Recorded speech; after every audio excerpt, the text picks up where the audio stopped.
Monotonic function का exact meaning अगर मैं आपको समझाऊं तो ये इतनी सी बात है कि जो धोखा ना दे। धोखा ना दे मतलब अगर वो बढ़ रहा है तो बढ़ता रहे, ज़्यादा से ज़्यादा रुक जाए पर गिरे ना, झुके ना। मतलब अगर वो इंक्रीजिंग है तो वो कहीं पर स्टैग्नेंट हो जाए चलेगा, पर फिर वो डिक्रीजिंग ना हो। डिक्रीजिंग है तो डिक्रीज होता रहे, कहीं जाकर रुक जाए, स्टैग्नेंट हो जाए, पर वो इंक्रीज ना हो। या फिर स्ट्रिक्टली इंक्रीजिंग रहे या स्ट्रिक्टली डिक्रीजिंग रहे। इस तरीके से हम नॉन मोनोटॉनिक भी आज पढ़ेंगे और इस तरीके से आज का लेक्चर देखेंगे कुछ एग्जाम्पल्स और इलस्ट्रेशंस के साथ। यही तरीका है हमारा IIT JEE मेंस और JEE एडवांस के मैथमेटिक्स की आपकी प्रिपरेशन का। कंसेप्ट हो जाने के बाद ऑफ कोर्स असाइनमेंट क्वेश्चंस भी अलॉट करेंगे ताकि आप प्रैक्टिस करके अपनी एक्सपर्टाइज बिल्ड करें। एंड देन जब सारे कंसेप्ट्स इस चैप्टर के हो चुके होंगे तो इस चैप्टर के हम देखेंगे JEE एडवांस के सारे प्रीवियस ईयर्स क्वेश्चंस। और ये तैयारी बिल्कुल फ्री ऑफ कॉस्ट, क्योंकि हम एक 100% free of cost quality online education platform है किंडरगार्टन से 12th स्टैंडर्ड तक। आप इवन हमारे नोट्स, PDFs और ई-बुक्स भी डाउनलोड कर सकते हैं। इसके लिए आपको इस वीडियो के डिस्क्रिप्शन में दिए गए लिंक गेट नोट्स पर क्लिक करना होगा। अगर बात करें सीधे आज के लेक्चर की कि मोनोटॉनिक और नॉन मोनोटॉनिक फंक्शंस होते क्या हैं, तो मोनोटोनोसिटी का जो मीनिंग हमने अभी तक समझा है कि एक जैसा होना, एक रास्ता। मतलब जब मोनोटनी आपकी लाइफ में आती है तो आप कहते हैं हम थोड़ा बोरियत से गुजर रहे हैं, क्योंकि वो एक जैसी चीज़ें होने लगती है। पर ये अच्छी बात है, यकीन करिए। जब आप कुछ चुनी हुई कम चीज़ों पर फोकस करते हैं ना, आप ज़्यादा अच्छा कर पाते हैं। खैर, इस बात के परे अगर मैं बात करूँ मोनोटोनोसिटी के ऊपर, तो इसका मतलब है किसी फंक्शन का एक जैसा होना। एक जैसा होने का मतलब अगर वो बढ़ रहा है तो बढ़ता ही रहे, अगर वो डिक्रीज़ हो रहा है तो डिक्रीज़ ही हो। यानी कि अगर वो स्ट्रिक्टली इंक्रीजिंग है तो वो इंक्रीजिंग ही रहे, स्ट्रिक्टली डिक्रीजिंग है तो वो स्ट्रिक्टली डिक्रीजिंग ही रहे। कहीं रुकना है तो थोड़ी देर रुक जाए चलेगा। कि अगर इंक्रीजिंग है तो मतलब क्या, इंक्रीज हुआ, रुका और फिर इंक्रीज हुआ। डिक्रीजिंग का मतलब क्या, डिक्रीज हो रहा है, फिर रुका, फिर डिक्रीज हुआ, ये चलेगा।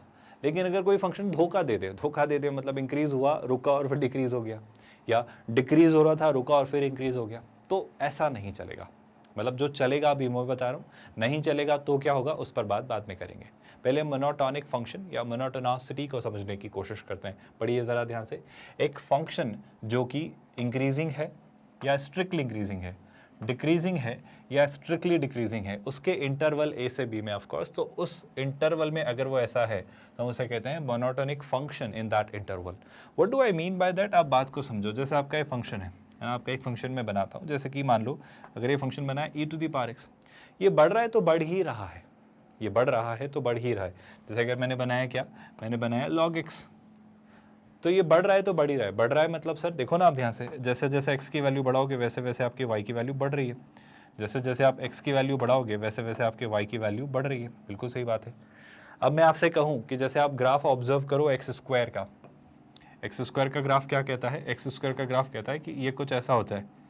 अब एक्स स्क्वायर के ग्राफ को अगर मैं -∞ से +∞ में ऑब्जर्व करूं तो वो ये कहता है आपसे, अगर आप इसे ध्यान से देखें तो 0 तक, -∞ से जब 0 तक आप आएंगे तो वो डिक्रीजिंग था, लेकिन जब आप 0 से इन्फिनिटी पर जाएंगे तो वो इंक्रीजिंग है। क्या आप देख पा रहे हो? मतलब ये पहले डिक्रीजिंग, फिर रुका और फिर इंक्रीजिंग। आप समझ पाए? तो ये मोनोटॉनिक फंक्शन नहीं है -∞ से इन्फिनिटी में। पर अगर मैं कहीं आपसे पूछूं e⁻x या log x, तो ये आपके मोनोटॉनिक फंक्शन है। जैसे एक और एग्जाम्पल हम लेते हैं। आप बताओ sin x का ग्राफ देखो, आप sin x कितना धोखा देता है। आई होप आपको पता है। ये चलते ही जाता है, तो कभी उठा कभी गिरा, फिर गिरता रहा फिर उठ गया। जीवन हमारा ऐसा ही है ऑफ कोर्स। तो जीवन हमारा मोनोटॉनिक नहीं है। आप एकदम उठते उठते उठते ही चले नहीं जाते हो, या गिरते गिरते ही नहीं रहते हो। गिरते हो तो कहीं ना कभी उठते भी हो, और उठते हो तो कभी ना कभी गिरते भी हो। ये बात याद रखना।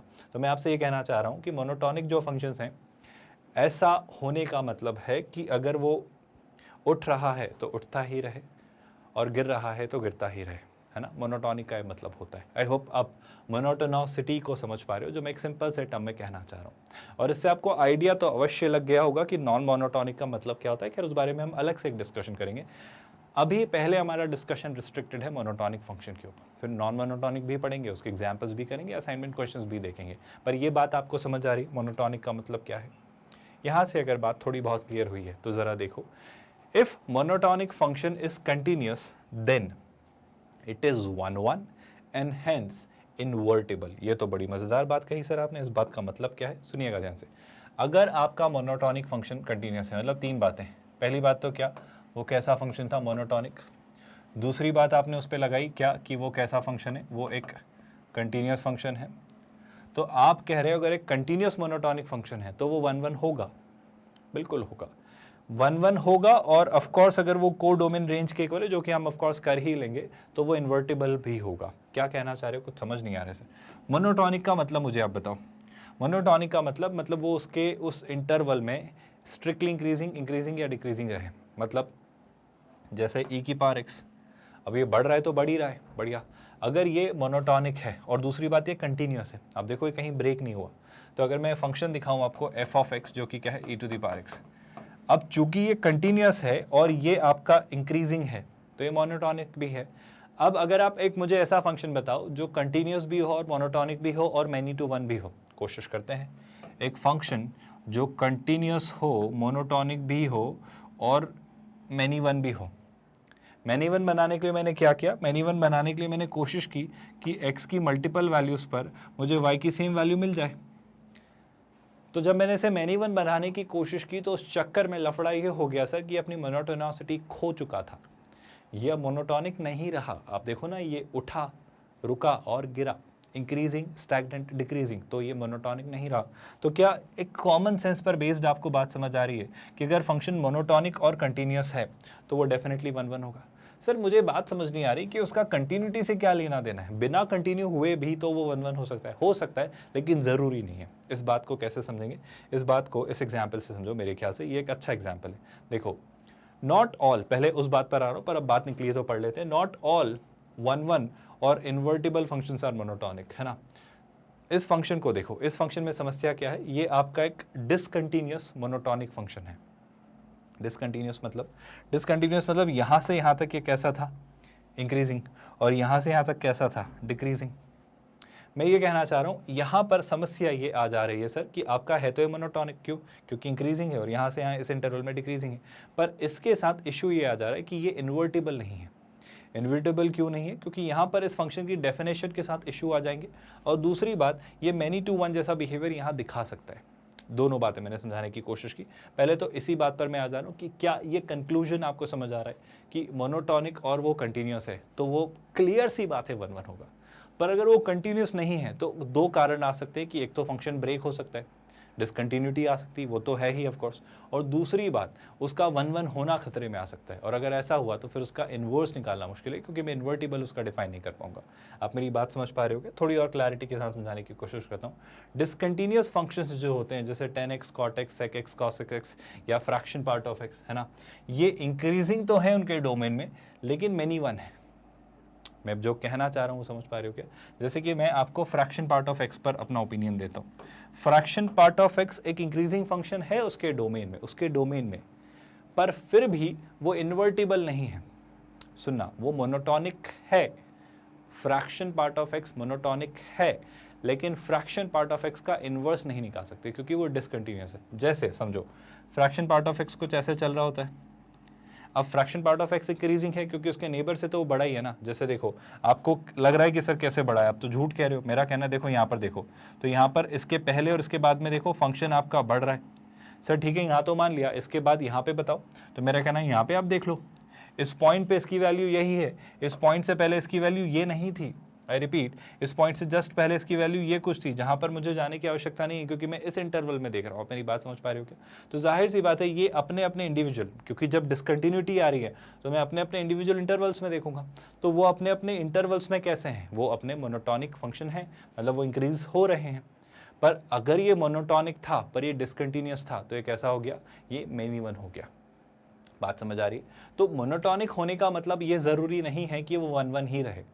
मोनोटोनोसिटी के साथ अगर आपको 1 1 चाहिए तो आपको कंटिन्यूटी इंट्रोड्यूस करनी पड़ेगी, क्योंकि अगर ये फंक्शन यहाँ पर कंटिन्यूस हो जाता तो फिर ये मोनोटॉनिक नहीं रहता, क्योंकि फिर उसको दिक्कत आ जाती है। आई होप मेरी बातें बहुत कंफ्यूज नहीं कर रही। मैं 3 बातों पर आपको कॉमन सा कंक्लूजन देना चाह रहा हूँ। इस बात को याद रखना कि अगर आपका फंक्शन मोनोटॉनिक और कंटिन्यूस है तो वो 1 1 होगा। पहली बात, बहुत ध्यान से सुनना। अगर आपका फंक्शन मोनोटॉनिक और मैनी वन है तो जाहिर सी बात है फिर वो कंटिन्यूस नहीं हो सकता, क्योंकि अगर फंक्शन मोनोटॉनिक और कंटिन्यूस रहा तो फिर वो मैनी वन बन जाएगा। ये बात थोड़ी विजुलाइज कर पा रहे हो क्या आप?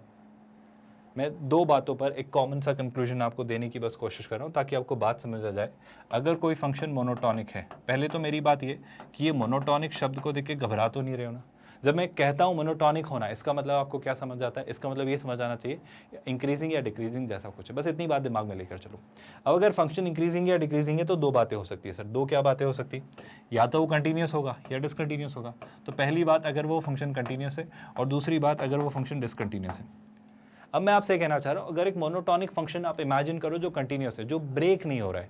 अगर ये ग्राफ ब्रेक नहीं हो रहा है मतलब चला जा रहा है, और चला जा रहा है कैसा? बढ़ता ही चला जा रहा है या गिरता ही चला जा रहा है। तो ये कैसे मैनी टू वन होगा? आप समझो ना, एक ग्राफ जो गिरता ही चला जा रहा है, अगर उसे मैनी टू वन बनाने तो आपको उसको उठाना पड़ेगा, और उठाने के चक्कर में लफड़े हो गए ना, उठा दिया, गिरकर उठा दिया, मतलब मैनी टू वन बन गया। वो समस्या समझ आ रही है आपको? तो लफड़ा यही है कि कंटिन्यूस फंक्शन अगर मोनोटॉनिक है तो वो मैनी वन नहीं होगा। मतलब आप इसे कंक्लूड करोगे कि वो कैसा फंक्शन होगा? वो आपका वन वन फंक्शन होगा।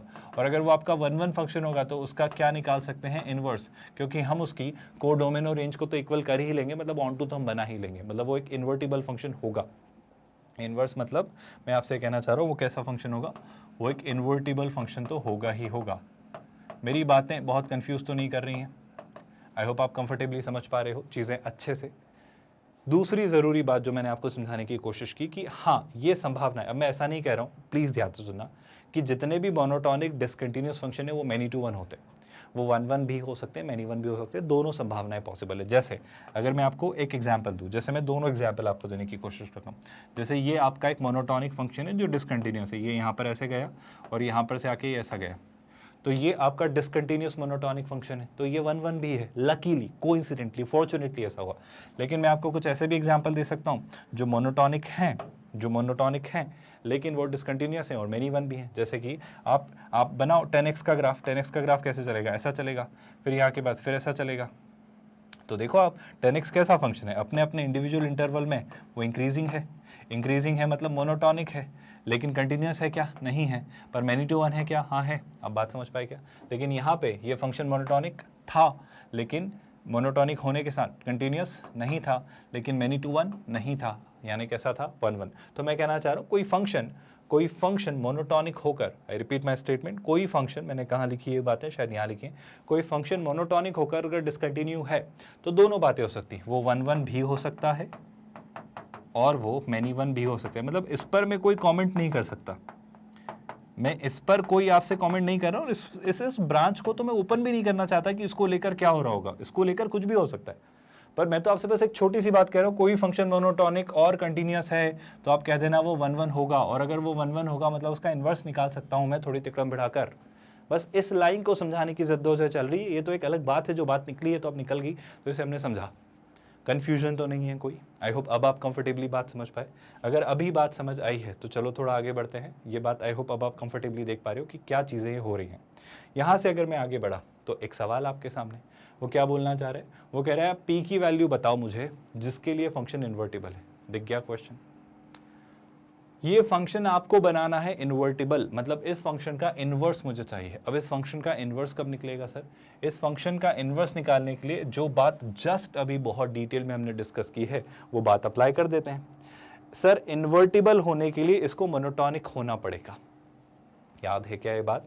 क्योंकि आपका ये जो फंक्शन है ये मुझे कंटिन्यूस तो लग रहा है। क्यों सर? क्योंकि देखो cos x आपका एक कंटिन्यूस फंक्शन है, 2px आपका एक एल्जेब्रिक एक्सप्रेशन है, तो ये भी आपका कंटिन्यूस है। तो इन दोनों का एल्जेब्रिक प्लस माइनस मल्टीप्लिकेशन या प्रोडक्ट या डिवीजन भी कंटिन्यूस होगा। तो f ऑफ x आपका एक कंटिन्यूस फंक्शन तो है।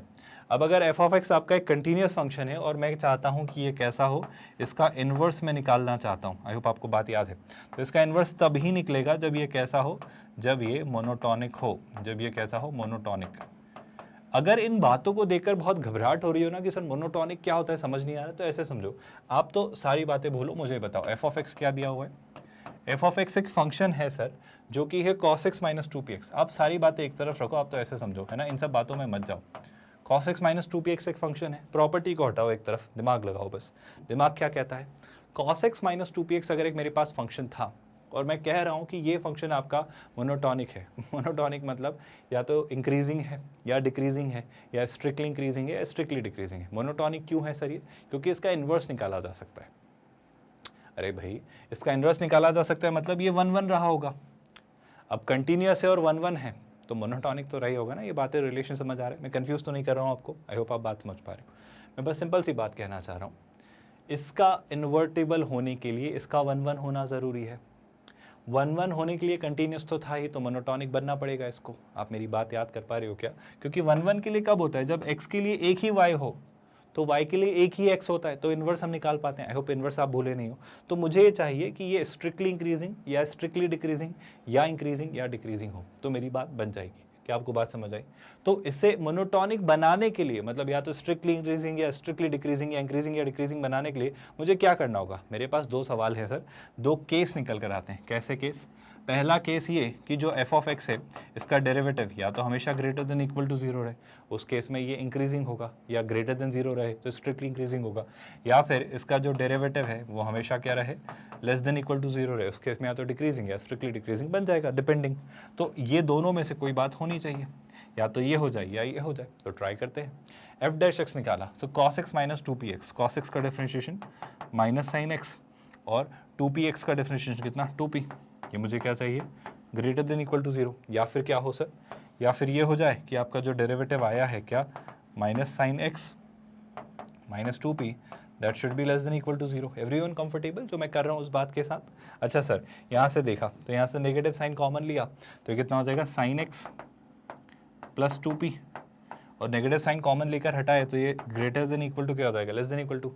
या फिर क्या चले सर? या फिर ये चल जाए, नेगेटिव साइन कॉमन लेकर हटाया तो साइन x प्लस 2p क्या हो जाए सर? ये हो जाए आपका greater than equal to 0। Confuse तो नहीं कर रहा हूँ?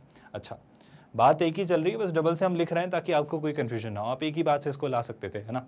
Sign x plus 2p less than equal to 0 हो, इस पर बात करते हैं। यानी आप कहना चाह रहे हो साइन x जो है आपका that is less than equal to 2p minus 2p। देख रहे हो क्या? Sine x should be less than equal to minus 2p। या फिर क्या हो सर? या फिर ये हो इसी का उल्टा साइन, वो क्या है सर? कि साइन x जो है वो ग्रेटर देन इक्वल टू हो माइनस 2p से। कोई परेशानी? यहाँ तक तो कोई दिक्कत नहीं है। अब सारी बातें छोड़ो, बस एक छोटी सी बात पर जवाब दो। कोई एक वैल्यू है, p के बारे में मुझे ज़्यादा जानकारी नहीं है, पर -2 से वो मल्टीप्लाई हो रहा है, फिर भी मुझे नहीं पता क्योंकि p मुझे नहीं पता है। तो p कुछ भी हो सकता है, -2p भी कुछ भी हो सकता है। मुझे ये चाहिए कि ये हमेशा sin x से इक्वल या बड़ा हो।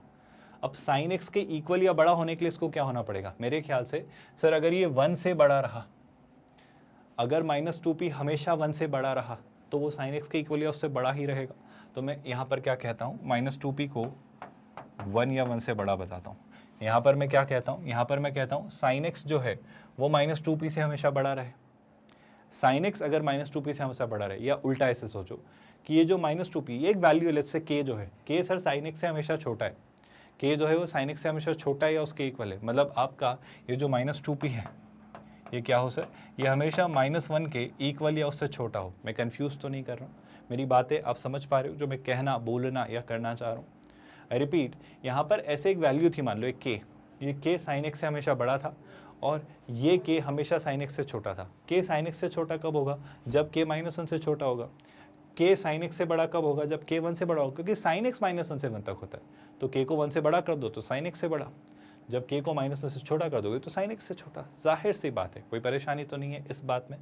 इस बात को और कैसे देखा जा सकता है? इस बात को देखने का एक और तरीका मुझे जो आता है वो ये कि सर -2 से दोनों तरफ डिवाइड किया, -2 से दोनों तरफ डिवाइड किया तो ये -2 less than equal to greater 2 में कन्वर्ट हुआ और ये हो गया p।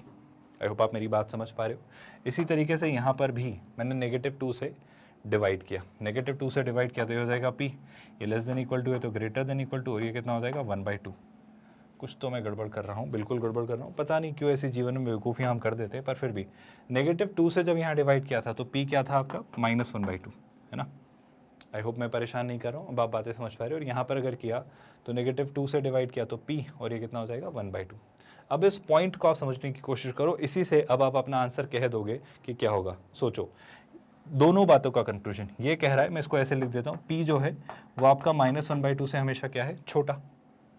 ये कह रहा है p आपका हमेशा -1/2 से छोटा है, या फिर ये कह रहा है p जो है वो हमेशा आपका 1/2 से बड़ा है। ऐसा कब होता है? वैसे तो यही आंसर है कहना चाहो तो, पर क्या मैं इसी बात को ऐसे नहीं कह सकता कि मॉड p जो है वो आपका 1/2 से बड़ा है? क्योंकि जब मॉड p 1/2 से बड़ा है तो p या तो -1/2 से छोटा होगा या 1/2 से बड़ा होगा। तो शैल आई कंक्लूड कि mod P should be greater than equal to 1/2। तो इस कंक्लूजन में जब बात आ रही है कि इस फंक्शन में जब ये पार्ट जो है ये इन्वर्टिबल है, तो मेरा कहना है ये तब होगा जब आपका मॉड पी जो होगा 1/2 के इक्वल या उससे बड़ा होगा। क्या ये लाइन आप सब डाइजेस्ट कर पा रहे हो, ऐसा क्यों हुआ? एंड आई थिंक ये कॉमन कंक्लूजन आप सभी को समझ आए कि जब आपका p माइनस 1/2 से छोटा या उसके इक्वल या 1/2 के बड़ा या उसके इक्वल हो, तो आपका ये फंक्शन एक 1-1 फंक्शन होगा। कंटिन्यूस तो था ही, और अगर ये कंटिन्यूस और 1-1 है, मोनोटॉनिक तो हमने बना ही लिया उसे, उसी से तीनों चीज़ें इंटर रिलेटेड है, तो ये एक इन्वर्टिबल फंक्शन बन जाएगा, यानी इसका इन्वर्स निकाल सकते हैं आप। पर ये कब निकलेगा? जब p जो है उसका जो मॉड है वो 1/2 से हमेशा इक्वल या बड़ा हो। बहुत कंफ्यूजिंग तो नहीं है सारी बातें? क्लियर हो रहा है क्या? अगर यहाँ से बात समझ आई तो थोड़ा आगे बढ़ते हैं नेक्स्ट पार्ट की तरफ। आई होप यहाँ तक आप कंफर्टेबली सोच पा रहे हो कि क्या चीज़ें कैसे करनी है। मोनोटोनॉसिटी पर एक अंडरस्टैंडिंग बस मैंने देने की कोशिश की है। नेक्स्ट पार्ट पर मूव करते हैं जहां हम नॉन मोनोटोनॉसिटी डिस्कस करेंगे। आई थिंक मोनोटोनॉसिटी पढ़ते ही नॉन मोनोटोनॉसिटी ब्रेन में क्लियर हो गया होगा। ये टर्म्स कंफ्यूज तो नहीं कर रही हैं। नॉन मोनोटोनिक होने का क्या मतलब है? सर दिख रहा है, नॉन मोनोटोनिक मतलब वो function neither always increasing nor always decreasing, मतलब इंक्रीजिंग रुका, डिक्रीजिंग रुका, increasing. Sine x is perfect example एक नॉन मोनोटोनिक फंक्शन का। एक्स स्क्वायर है ना, जैसे आप और ढूंढें तो आपके जितने भी ये क्यूबिक एक्सप्रेशंस, हमेशा तो नहीं पर कभी कभी ऑफ कोर्स आपके जो ऑड पावर्स वाले होते हैं, इवन मतलब पॉलिनोमियल्स अक्सर आपको मोनोटोनॉसिटी को ब्रेक करते हुए दिखेंगे। हमेशा तो नहीं कहूँगा मैं, पर अक्सर दिखेंगे, है ना। Sine x I hope is making you understand कि कैसे वो अपनी मोनोटोनॉसिटी खोता है और वो कभी कैसे इंक्रीजिंग कभी कैसे ऑफ कोर्स ये एक मोनोटोनिक फंक्शन हो सकता है अगर मैं इसके इंटरवल को रिस्ट्रिक्ट कर दूं। जैसे अगर मैं देखूं 0 से π/2 में, तो फिर वो इंक्रीजिंग ही है, तो मोनोटोनिक है। π/2 से π/2 से 3π/2 में देखूं तो वो डिक्रीजिंग ही है। तो ऐसा ज़रूर कहा जा सकता है कि सर कुछ दरमियान में ये इंक्रीजिंग या डिक्रीजिंग है, पर ओवरऑल अगर देखें तो ये नॉन मोनोटोनिक है। मेरी बातें कंफ्यूजिंग तो नहीं है? आई थिंक नॉन मोनोटोनिक में एक्सप्लेन ना भी करूं तो अब आप समझ पा रहे हो कि नॉन मोनोटोनिक का मतलब क्या है। जैसे एक और एग्जाम्पल लेते हैं, हम ग्राफ बनाते हैं मॉड ओवर x² - 1 का। चलो बात निकली है तो लगे हाथ बात कर ही लेते हैं। हम किसका ग्राफ बनाने में इंटरेस्टेड हैं? मॉड ओवर x² - 1 के। ये कैसे बनेगा? मेरे ख्याल से अगर मैं इसका ग्राफ बनाने में इंटरेस्टेड हूँ, किसका? मॉड ओवर x² - 1, तो सर एक बात बताओ कैसे शुरू करेंगे? मैं शुरू करता हूँ लेट्स से x² के साथ। मैं शुरू करता हूँ लेट्स से x² के साथ। क्या मुझे x² का ग्राफ पता है? मैं एक रफ स्केच बना दे रहा हूँ, फिर हम उसी स्केच को रेफर कर लेंगे। ये आपका x² का ग्राफ है, बिल्कुल सही बात है। x² - 1 अगर करना चाहूँ तो x² - 1 क्या है? f(x) में से 1 सब्ट्रैक्ट किया तो रेंज आपकी नीचे शिफ्ट हो गई 1 यूनिट। तो आपका ग्राफ कैसे बनेगा? आपका ग्राफ ऐसा बनेगा जहाँ पर ये -1 से पास होगा, लेकिन आपने इस पर लगा दिया मॉड। अब जैसे ही आप इस पर लगा रहे हो मॉड, तो ये जो कर्व है जो कि कुछ ऐसा जा रहा था, इसमें क्या गड़बड़ हो जाएगी? जो हिस्सा आपका एक्स एक्सिस के नीचे है उनकी करस्पॉन्डिंग पॉजिटिव वैल्यूज मिलेंगी। मतलब इस पार्ट की जो एक्स एक्सिस के नीचे है उस पार्ट की मुझे क्या मिल जाएगी? Mirror image. तो जो कर्व होगा वो ये हट जाएगा, उसमें से ये वाला पार्ट जो है सर ये हट जाएगा, है ना, और मुझे बस वो उतना ही हिस्सा दिखेगा। क्या आप मेरी बात से सहमत हैं? तो इस तरीके से आप मॉड ओवर x² - 1 का ग्राफ बनाएंगे। क्या मेरी इस बात को आप समझ पाए? अब ये क्यों बताया सर? क्योंकि मैं आपको दिखाना चाह रहा हूँ, देखो मोनोटोनॉसिटी यहाँ पर कैसे ब्रेक हो रही है। -∞ से -1 तक आपका फंक्शन डिक्रीजिंग, -1 से 0 तक इंक्रीजिंग, 0 से 1 तक डिक्रीजिंग, और 1 से ∞ तक वापस कैसा? इंक्रीजिंग। तो ये आपका वापस नॉन मोनोटोनिक फंक्शन है। आई होप आप बात समझ पाए। अलग अलग जोन में अलग अलग बिहेवियर दिखा रहा है। एबल टू डाइजेस्ट, जो मैं कहना चाह रहा हूँ, जो मैं समझाना चाह रहा हूँ कि मोनोटोनिक फंक्शन से हम नॉन मोनोटोनिक फंक्शन की अंडरस्टैंडिंग कैसे बिल्ड करते हैं, कोई परेशानी? अब एक इंपॉर्टेंट सी टर्म आती है जिसे हम कहते हैं क्रिटिकल। मतलब ये काफ़ी क्रिटिकल पॉइंट है, और ये टर्म जो है क्रिटिकल पॉइंट, ये भी काफ़ी क्रिटिकल है। इसे ध्यान से सुनना। यहाँ से हमारा नेक्स्ट एस्पेक्ट शुरू होता है जिस पर कई सारी बातें हम करेंगे, और अब सच कहूँ तो इसी पॉइंट के अराउंड आपकी सारी चीज़ें रिवॉल्व होंगी, या वो सारा डिस्कशन जो अभी तक हम करते हैं वो इसी के अराउंड घूम रहा था। इस बात को लेकर हमने इतनी लड़ाई लड़ी है ना, जिसकी डिस्कशन हमने रोल्स थ्योरम में डिस्कस की है, जो लैग्रांज ने आपको हिंट दी थी। ये सारी हिंट्स वहाँ से चली आ रही है, और इसी बात को लेकर लड़ाई चली थी हमारी जब हमने एप्लीकेशन ऑफ डेरिवेटिव्स चैप्टर में प्रीवियस ईयर्स क्वेश्चंस किए थे जेडब्ल्यू एडवांस के। इस मोमेंट से अगर आप कंसेप्ट समझ गए ना, तो उन क्वेश्चंस को अब आप और बहुत आसानी से सोच पाओगे। उतना घुमा फिरा कर नहीं देखना पड़ेगा, क्योंकि उस वक्त ना हमारे पास ये सारे टूल्स नहीं थे। ये स्टेशनरी पॉइंट वाला, क्रिटिकल पॉइंट वाला, और ये सारी बातें इतनी डिटेल में नहीं पता थी जितनी अब आपको पता चलेंगी। और और अब आप कहोगे कि इतनी आसानी से हम कैसे उन क्वेश्चंस को सोच पाएंगे जब उस वक्त हम बहुत स्ट्रगल कर रहे थे। इट्स लाइक आप एक बड़ा सा टास्क करने जा रहे हो पर उसको करने के लिए आपके पास रिक्वायर्ड टूल्स नहीं है, तो आपने कुछ चीज़ें हाथों हाथ जो भी बंदोबस्त कर पाए जुगाड़ लगा कर किया और आपने उसे सॉल्व किया, उस टास्क को अकम्प्लिश किया।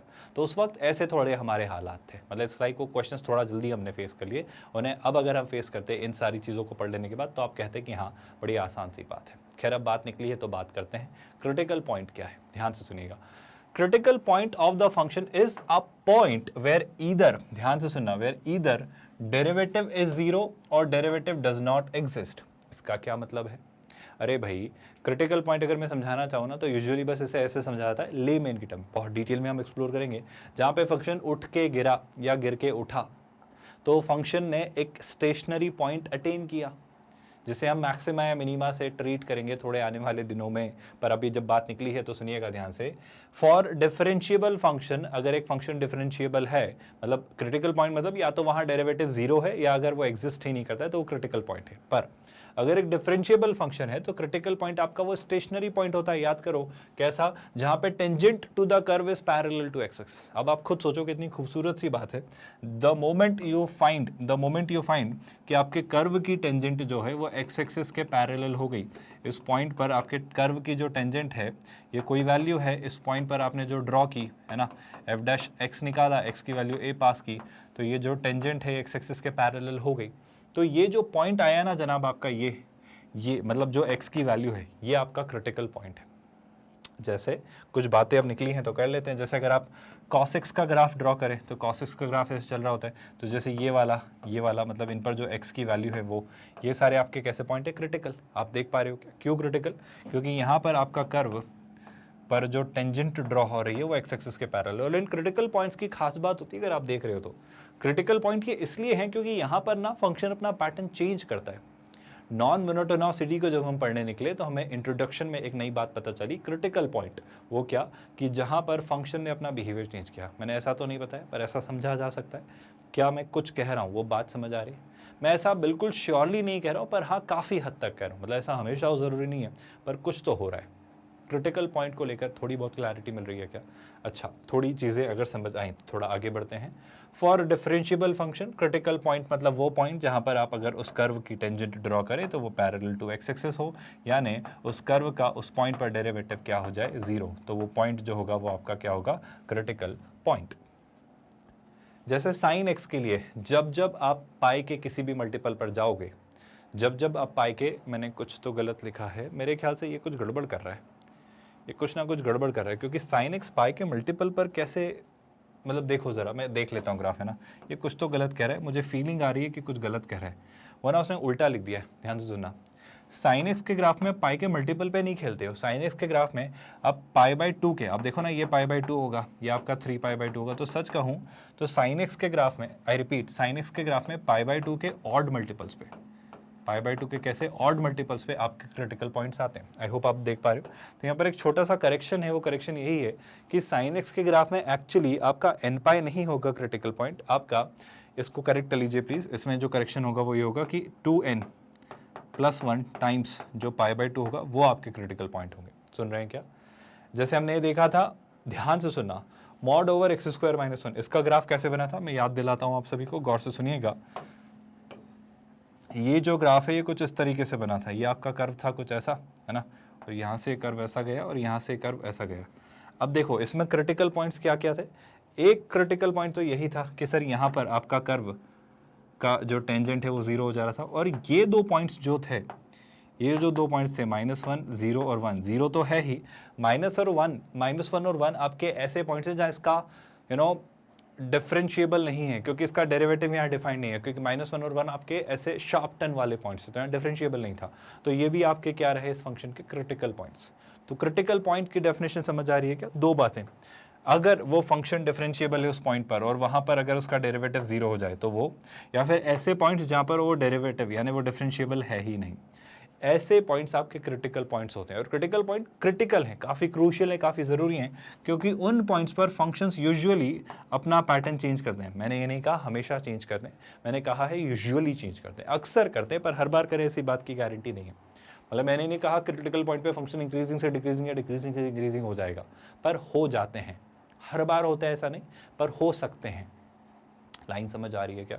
ज़रा और गौर से देखिएगा चीज़ों को और ध्यान से समझिएगा। जैसे कि आपका x² - 1 का मॉड, ये तो हम डिस्कस कर ही चुके हैं। ऑफ कोर्स ये कहाँ कहाँ क्रिटिकल पॉइंट है? एक तो x की वैल्यू 0 जहाँ पर आपका टेंजेंट x एक्सिस के पैरेलल है, और एक 1 और -1 क्योंकि वहाँ पर डेरिवेटिव एग्जिस्ट ही नहीं करता है। क्या क्रिटिकल पॉइंट को लेके थोड़ी बहुत क्लैरिटी मिल रही है? जो मैं एक सिंपल सी बात आपको समझाने की कोशिश कर रहा हूँ। अगर यहाँ तक बात समझ आई है तो थोड़ा आगे बढ़ते हैं और क्रिटिकल पॉइंट पर लेकर कुछ और इंपॉर्टेंट चीज़ें एक्सप्लोर करते हैं और समझते हैं। ध्यान से सुनना। Critical point is also called bifurcation point. Now, what do you mean by bifurcation point? As it divides the curve, it divides the domain of the function in the intervals of increasing and decreasing of the functions. मैं ये कहना चाह रहा हूँ कि यहाँ पर chances बनते हैं, कहाँ पर क्रिटिकल पॉइंट्स पर, कि आपका फंक्शन इंक्रीजिंग से डिक्रीजिंग या डिक्रीजिंग से इंक्रीजिंग या कुछ ऐसे पैटर्न्स या बिहेवियर दिखाए। ऐसा नेचर फंक्शन का निकल कर आता है क्रिटिकल पॉइंट्स पर। आई होप आप मेरी बात से सहमत हैं। यहाँ से अगर मैं आगे बढ़ता हूँ, in non monotonous function we are interested in separating the intervals, कि वो कहाँ इंक्रीजिंग है कहाँ डिक्रीजिंग है। If a function is differentiable then using differentiation it is easy to find these intervals. मेरा मैटर ऑफ कंसर्न यही रहेगा जब जब मुझे कैसे फंक्शंस मिलेंगे, जब जब मुझे नॉन मोनोटोनिक फंक्शंस मिलेंगे। नॉन मोनोटोनिक मतलब वो कभी उठा कभी गिरा कभी उठा, तो मैं चाहूँगा कि मैं पता कर पाऊँ कि वो कब कैसे बिहेव कर रहा है। मैं चाहूँगा कि मैं पता कर पाऊँ कि वो कब कैसे बिहेव कर रहा है, क्योंकि अगर मैंने ये पता कर लिया तो मैं फंक्शन के ग्राफ्स को स्टडी कर पाऊँगा, मैं फंक्शंस को स्टडी कर पाऊँगा, मैं फंक्शंस को समझ पाऊँगा। जैसे ये हमारे हैं, मान लिए जाएँ एक्स एक्सिस और वाई एक्सिस, सुन रहे हैं आप लोग? ये ऑफ कोर्स आपका क्या रहा? ओरिजिन, है ना। अब मैंने ये देखा सर कि आपका एक कर्व चल रहा है। पहली बात तो एक कंटिन्यूस मैंने बनाया ताकि आपको ज़्यादा कन्फ्यूजन ना हो। अब सुनना ध्यान से, ये एक पॉइंट है ना, फिर यहाँ से मान लिया ये एक पॉइंट है, फिर यहाँ से मान लिया ये एक पॉइंट है, और यहाँ से मान लिया ये एक पॉइंट है। बस इतना ही बना रहा हूँ, ज़्यादा नहीं बना रहा। अब जब आपने इन पॉइंट्स को देखा तो इनको कुछ वैल्यू असाइन कर दी, जैसे कि ये भी एक पॉइंट रहा होगा, लेट्स से इसे कहा x1, इसे कहा x2, है ना, इसे कहा x3, इसे कहा लेट्स से x4, और इसे मैंने कह लिया x5। अब वैसे तो मैं ग्राफ देखकर बता पा रहा हूँ, मैं क्या बता पा रहा हूँ, जैसे फंक्शन रहा होगा कोई ना कोई सा, इस फंक्शन को क्या कह देते हैं, f(x). मैं कहना चाह रहा हूँ मैं ग्राफ देखकर बता पा रहा हूँ कि ये फंक्शन कैसा है। देखो जरा ध्यान से, x1 से x3 तक कैसा है सर? अगर आप इसे देखें x1 से x3 तक, है ना, x1 से x3 तक देखें आप, या फिर x4 से x5 तक देख लें, या फिर आप कहाँ पर देख लें, आप x4 से x5 में देख लें। गौर से देखिएगा, आप खुद मुझे जवाब दे देंगे। इसके अलावा अगर आप x3 से x4 में देखते, अगर आप x3 से x4 में देखते, तो क्या आपको नेचर दिख रहा है? जो मैं कहना चाह रहा हूँ उस पैटर्न को देखो। x1 से x3 में शेलाई से जब आप देख रहे हो तो आपका फंक्शन कैसा है? देखिए, नोटिस करिए, इंक्रीजिंग। इवन x4 से x5 में देखिए जरा, x4 से x5 में आपका फंक्शन कैसा है? इंक्रीजिंग। तो इस दौरान आपका फंक्शन कैसा है भाई? मोनोटोनिक, यानी इंक्रीजिंग, इस इंटरवल में। और इस इंटरवल में x3 से x4 में देखिए जरा, यहाँ से यहाँ तक ऑफ कोर्स आप देखिए, यहाँ पर ये फंक्शन कैसा है? डिक्रीजिंग। तो यहाँ पर भी अपना एक मोनोटोनिक नेचर दिखा रहा है, डिक्रीजिंग। बट ओवरऑल अगर मैं देखूँ, ओवरऑल मतलब मैं x1 से x5 तक देखूं तो कभी इंक्रीजिंग, कभी डिक्रीजिंग, फिर कभी इंक्रीजिंग। तो ओवरऑल x1 से x5 में कैसा है? नॉन मोनोटोनिक, मतलब एक स्टैंडर्ड, एक डिफाइंड पैटर्न या बिहेवियर नहीं दिखा रहा है। अब गौर से सुनना, जो पॉइंट मैं आपको समझाना चाह रहा हूँ वो क्या, देखो क्या हुआ सर। x3 पर अगर आप नोटिस करोगे तो x3 पर अगर आपने इस कर्व की टेंजेंट ड्रॉ की तो वो लकीली आपको x एक्सिस के पैरेलल मिली। आपने x4 पर इस कर्व की टेंजेंट ड्रॉ की तो वो भी आपको x एक्सिस के पैरेलल मिली। इवन x5 पर तो मत ही देखो, x5 पर जाने की ज़्यादा मुझे आवश्यकता नहीं है, पर मैं कहूँगा कि इन दो पॉइंट्स पर जब मैंने आपसे बात की, किन पर? x3 और x4 पर, तो देखो ना, क्या x3 पर इस फंक्शन का डेरिवेटिव 0 है? क्या x4 पर इस फंक्शन का डेरिवेटिव 0 है? मतलब मैं कहना चाह रहा हूँ अगर मैं निकालता f'(x4) तो वो कितना आता? 0, क्योंकि उस पर x एक्सिस के पैरेलल टेंजेंट बन रही है। अगर मैं निकालता f'(x3), अगर मैं निकालता f'(x3) तो उस पॉइंट पर भी x एक्सिस के पैरेलल एक टेंजेंट बन रही है। तो क्या मैं इस कंक्लूजन को कह पा रहा हूँ कि सर आपकी इन दो पॉइंट्स पर ड्रॉ की गई टेंजेंट्स x एक्सिस के पैरेलल है, मतलब यहाँ पर डेरिवेटिव 0 है। और अगर यहाँ पर डेरिवेटिव 0 है मतलब आपके कौन कौन से x3 और x4, आई रिपीट, x3 और x4 कैसे पॉइंट हैं? ये पॉइंट हैं आपके क्रिटिकल पॉइंट। ये पॉइंट कैसे हैं भाई? Critical point. और क्रिटिकल पॉइंट से ज़्यादा अच्छा शब्द अब मैं क्या कहूँगा, मैं कहना चाहूँ तो स्टेशनरी या बाइफर्केशन पॉइंट भी कह सकता हूँ। क्यों कह रहा हूँ बाइफर्केशन पॉइंट, क्योंकि सुनना ध्यान से, X3 से पहले कहानी कैसी थी सर? X3 से पहले जो कहानी थी ना वो सुलझी हुई थी। ये अपने आप में एक सिंपल सा मोनोटोनिक फंक्शन था जो इंक्रीजिंग था। X3 के बाद X4 तक भी कहानी सुलझी हुई थी क्योंकि ये फंक्शन मोनोटोनिकली डिक्रीजिंग था। लेकिन X4 से वापस X5 में कहानी बिगड़ गई क्योंकि X4 वापस आपका एक क्रिटिकल पॉइंट है, तो यहाँ पर वापस आपकी कहानी बिगड़ी। तो आपकी कहानी कहाँ कहाँ बिगड़ेगी? X3 और X4 पर। यानी X3 से पहले आप सुलझे हुए थे, इवन X3 से बाद में भी सुलझे हुए थे, लेकिन बाद में कौन आ बैठे जनाब? X4। तो X4 के बाद फिर आप बिगड़ गए। आई होप आप मेरी बात समझ पा रहे हो। तो यानी X4 और X3 वो पॉइंट थे जहाँ पर फंक्शन ने अपना पैटर्न चेंज किया। ये इंक्रीजिंग था पर यहाँ रुका और इसने बोला अब मैं गिरूंगा। X4 तक वो डिक्रीजिंग था पर वो यहाँ रुका और बोला अब मैं उठूंगा। तो ये वो पॉइंट्स है जो क्रिटिकल, इट्स लाइक आपकी लाइफ के वो क्रिटिकल पॉइंट्स जहाँ आप अच्छे जा रहे थे पर यहाँ कुछ हो गई गड़बड़, आप गिरने लगे। फिर गिरते गिरते याद आया नहीं अब तो बहुत बैंड बज चुकी है, अब ठीक कर लेते हैं, तो आपने यहाँ से उठना शुरू किया। तो ये वो लाइफ का आपका मोमेंट जहाँ से आप फिर से उठने लगे। तो ये वो क्रिटिकल पॉइंट्स है जहाँ पर आप गिरते और उठते हैं, जहाँ से आपने गिरना या उठना शुरू किया था। आई होप आप लाइन को समझ पा रहे हो और इन्हें कैसे अप्लाई करना है समझ पा रहे हो। मैं अभी बस आपको दो चीज़ें समझाने की कोशिश कर रहा हूँ, नॉन मोनोटोनिक फंक्शन और क्रिटिकल पॉइंट। और क्रिटिकल पॉइंट को बस ऐसे समझिए, ऐसे पॉइंट्स जहाँ पर या तो आपका फंक्शन डिफरेंशिएबल है तो उसका डेरिवेटिव 0 है, या फिर ऐसा पॉइंट जहाँ पर वो फंक्शन डिफरेंशिएबल नहीं है। अगर ऐसे पॉइंट्स मुझे मिले तो मैं उन्हें कहूँगा क्रिटिकल पॉइंट। उनसे क्या करेंगे, कैसे उनकी हेल्प लगेगी, डिफरेंशिएशन करके कैसे मैं फंक्शन के ग्राफ को फिगर आउट कर सकता हूँ, ग्राफ को स्टडी कर सकता हूँ, फंक्शन के बारे में और क्या जान सकता हूँ, ये सारी कहानी नेक्स्ट लेक्चर में हम एक्सप्लोर करेंगे। अभी सिर्फ हमने नॉन मोनोटोनिक फंक्शन पढ़ा है, इसको और एक्सप्लोर करेंगे और अच्छे से देखेंगे कि अपना डेरिवेटिव वाला तरीका कैसे हमें हेल्प करेगा क्रिटिकल पॉइंट्स तक पहुँचने में, या इंक्रीजिंग और डिक्रीजिंग डिसाइड करने में, या फंक्शन के नेचर या ग्राफ को फिगर आउट करने में। आई होप अब आप देख पा रहे हो चीज़ें कैसे हो रही हैं। मैं बस एक सिंपल सी बात आपसे कहना चाह रहा हूँ कि नॉन मोनोटोनिक फंक्शन को और अच्छे से एक्सप्लोर करेंगे हम अपने अगले नेक्स्ट लेक्चर में। आई होप यहाँ तक आप कंफर्टेबली देख पाए, जो भी सारी चीज़ें हमने की उन्हें लेकर कोई कन्फ्यूजन या डाउट तो नहीं रहा। ये तैयारी आई होप आप भली भांति जानते हैं आपकी IIT JEE मेंस और JEE एडवांस मैथमेटिक्स की हो रही है, और बिल्कुल फ्री ऑफ कॉस्ट ये तैयारी है क्योंकि हम एक 100% free of cost quality online education platform है किंडरगार्टन से 12th स्टैंडर्ड तक। आप हमारे नोट्स, PDFs और ई-बुक्स भी डाउनलोड कर सकते हैं। उसके लिए आपको इस वीडियो के डिस्क्रिप्शन में दिए गए लिंक गेट नोट्स पर क्लिक करना होगा। With that let's call it a day here. ख्याल रखिए अपना। Thank you so much for watching this video.